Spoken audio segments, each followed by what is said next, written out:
Hey, how you ever doing, everybody? Welcome to my listing on eBay. Right now, what we have is a Sony TC 630D reel-to-reel tape recorder. This is a single motor machine, 3 speeds, single direction, records in stereo or mono, both 4-track. So it'll play through one side in stereo tracks, and then you flip the tape over and play side 2 in stereo tracks. So if you want to record in 4-track mono, you record on the left side, then flip the tape over and record on the left side again, flip the tape over a second time and record on the right side, then flip it over and record on the right side again, and you have a 4-track mono recording. When I got this machine, it did not power up. I replaced the fuse in the side and it went to working, except that the motor didn't spin.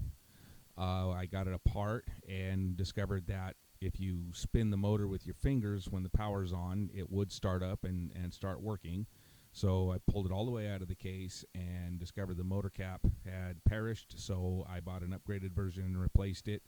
And then bought a belt kit. That's 2 belts. One runs the supply reel for rewind, and the other belt is for the tape counter. So that all works correctly now. The idlers had dried out really bad and were cracking, and so I sent them both out to Terry's Rubber Rollers, and that's an idler for the capstan and an idler for the take-up reel.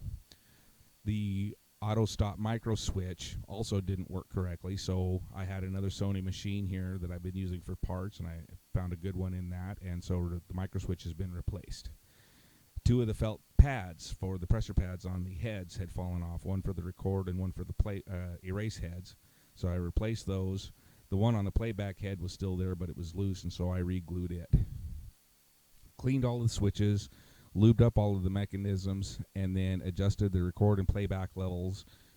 This sounds really, really good using standard decent tape from the 60s and 70s like BASF or Maxell UD or any Ampex. Also, you can use updated tape like ATR MDS 36, but that tape has a playback level that's quite a bit hotter than the older style tape, and so while you can record on it with this machine and it'll sound really good, your level meters will peg out if you have them set too hot. So whatever you've got them set for, like if you set them for 0 dB normally, bring them down about 3 or 4 dB at least, just to keep the needles from burying on playback, and the tape will sound really, really good. Anyway, we're going to spool up a reel of BASF, the same reel that I use for calibrating the deck, and let's do some recording.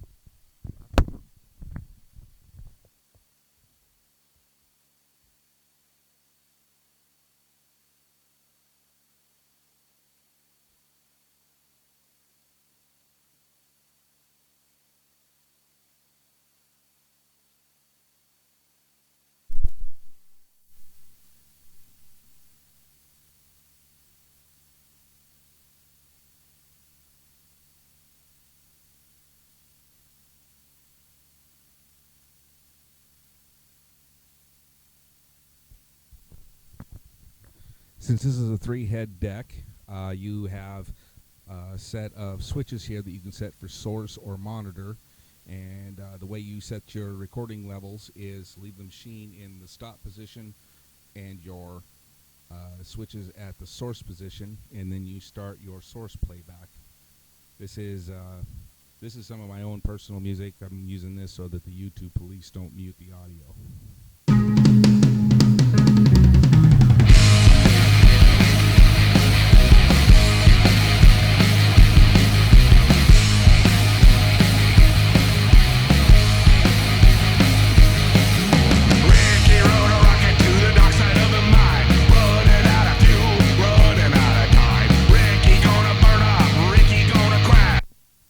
Okay, that looks pretty good. So let's start recording.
Okay, so that is what the machine sounds like at 7.5 inches per second, which is what is usually recommended on a consumer machine for music. But, and I also flipped a switch between your source and tape so you could hear what kind of difference, if any, between the two. And I can't really hear any difference. They both sound phenomenal to me. So I'm really, really happy with how this deck works, considering that it didn't work at all when I first got it. So we're going to put it in stop mode to reset the speed to 3 3/4 inches per second. And you have to have it in stop in order to reset the speed. So let's do that.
Okay, and that's a demonstration at 3 3/4 inches per second.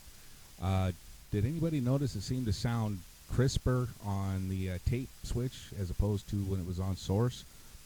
As I said, I never made any bias adjustments, so that might be something that's internal to the deck. I'm not going to worry about it. I liked it. So let's stop it and go to 1 7/8 inches per second.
Sorry, that was a DJ CD player I'm using. Apparently, I hit some kind of loop on there when I was messing around. But anyway, so that is a demonstration of the playback and record functions of this machine. Suppose you notice that I'm using clothespins to hold the reels on. I do not have the standard reel holders for this. I don't have any reel holders that will actually fit, so I'm using clothespins. I'm not going to send those. Get your own clothespins. Also, this does not come with any reels, empty or full, but it does come with the original Sony power cord take a look in the pictures and you'll see it. Let's do fast forward and rewind tests on it now.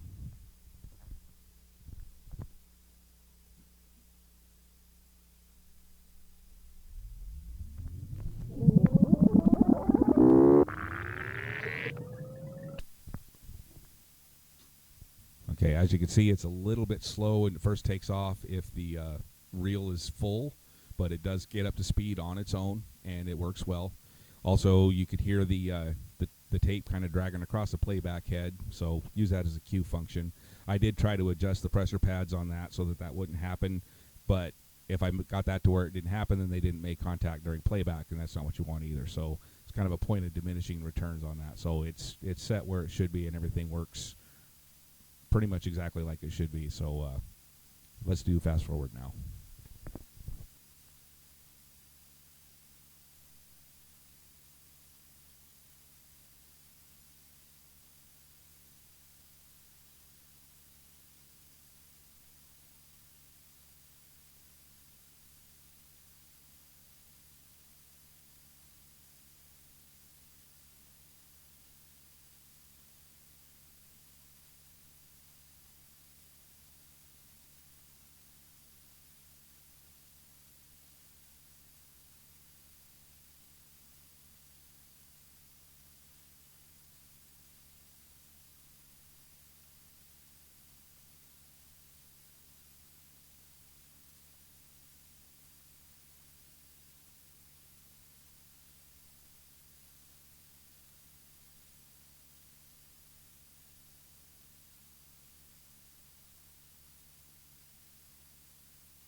Clothespins don't fit quite right. That's why it's a little bit noisy.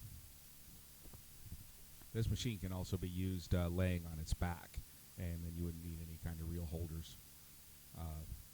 Whatever you want to do.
Okay, the auto stop function on this unit does not put the deck completely in stop.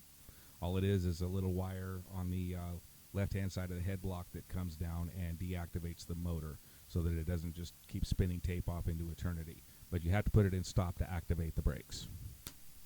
So now let's put it in rewind mode and run it back the other direction.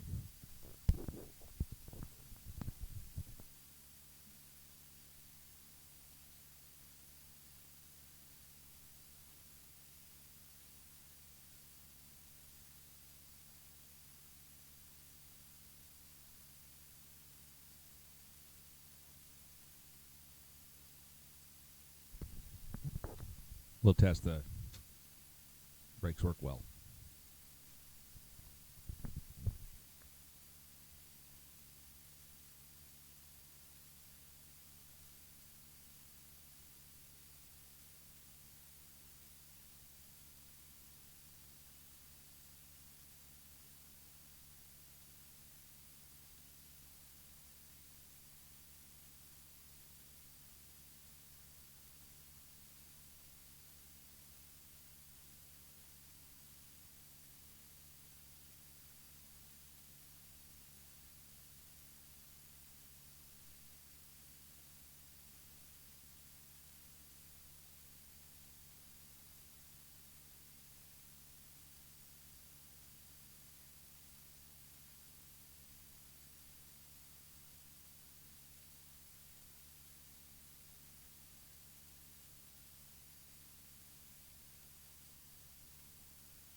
All right, and there you have it. Sony TC 630D, play function, record function, rewind, fast forward, all 3 speeds, all work correctly. So this is a really good unit. It also, in case I didn't mention it before, it actually has 3 auxiliary inputs on the left side. I'm currently going in through auxiliary 3 because for some reason, that input level is a little bit lower than on 1 or 2, so it gave me a little bit more wiggle room on the sliders, but all 3 of them do work. I tested everything on like that. I did not, however, test the sound on sound or the echo function. Even though I've done a lot of work to this machine, this is an old machine, 50 plus years, and I cannot guarantee that it is going to work for a long time, so I will not offer any kind of warranty or any kind of money back. This deck is being sold as is, no warranty, no return, but as you can see from the demonstration video, that it does work properly and it will be packed very, very well, surrounded by foam, bubble wrap, and even plastic grocery bags if I have to, whatever it takes. You can check my feedback on eBay, and you can see that I pack my stuff very, very well, and it arrives there intact and working just exactly as it should without any kind of damage done. This machine does have some damage, however, already, cosmetic damage, so take a look at the pictures so you know exactly what it is that you're buying. And I hope you enjoy it. And thank you very much for watching. Talk to you later.